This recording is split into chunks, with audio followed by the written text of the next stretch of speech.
Okay, thank you for stopping in. And I wanted to talk a little bit about Hawkgirl in the context of like what her mythology means, like what she represents. And Hawkgirl has been around for a long time. She first appeared in Flash Comics #1. This is January 1940.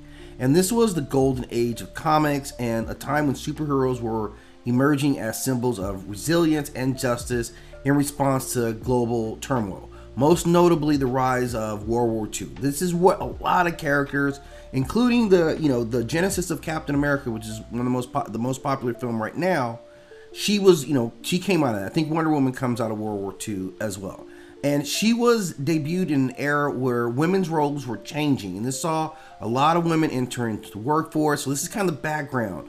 And unlike a lot of other Golden Age heroines that were, a lot of times sidekicks, she fought alongside Hawkman as an equal. And this is the first time, and we've seen that kind of dynamic go between those two. That's always existed. And she had this Thanagarian warrior spirit that kind of like was an archetype for more feminist superhero types like Wonder Woman and Storm. She kind of was really one of the earliest ones. And this is a character that also touched into some, the Western ideology of the occult. This was fascinating people about this time. We were or society was really interested in reincarnation, mysticism, and Egyptian Kemetic mythology. And this is largely due to some other stuff in the background, which was King Tut's exhibit was making the rounds for the first time in 1922. So this is around that time we're seeing this. So her reincarnation backstory, so Kemetic mythology, tied into this fascination, right? This is the ancient wisdom coming back into like modern times. So she was re-envisioned again in the 60s, where she no longer was, this human reincarnate. So that changed in the 60s, and she became this police officer, this alien police officer from Thanagar, right? And this was reflecting kind of Cold War era obsession. I mean, this is the 60s, right? So this is the height of it. This is a Cold War era obsession with like technology, space travel, and authoritarian control. So this shift kind of, mirrored what we were seeing in real world, like government surveillance and, intergalactic warfare at that time, and with space exploration and nuclear armament. So there was a lot of stuff going on, and I'm sure people were looking at in a larger context. And she was obviously part of like, a much larger narrative. I mentioned how much she draws on ancient, Kemetic beliefs, and she has some very stark parallels to Hathor, who has this, shifts from being this goddess of love to this warrior lioness, right? She really embraces that. So if you look at the two, there are a lot of similarities there. She also shares some traits with like the Norse idea of the Valkyries, the celestial warriors themselves. If we look at like Hindu mythology, her reincarnation cycle, resembles Durga Kali as this inferior warrior goddesses who return when they're needed.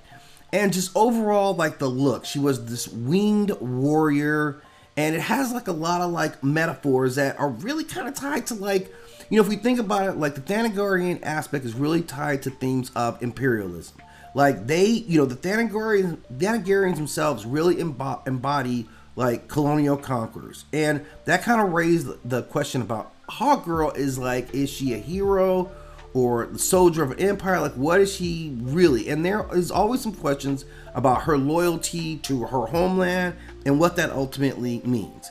So, her representations were very strong. I think there was a lot that was going on that were put in this character.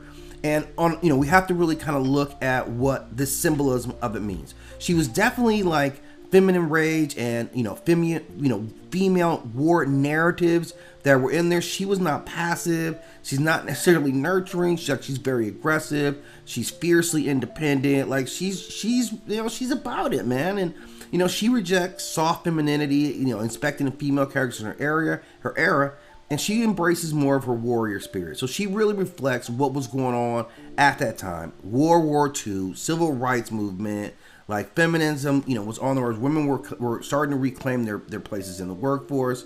So I think there's a lot of subtext that's going on with this wing warrior who's absolutely one of my favorites. She sits like at deep-seated cultural anxieties and some archetypes about like how we were portraying women at that time. And she began as kind of a smaller character initially, but her character grew stronger over time.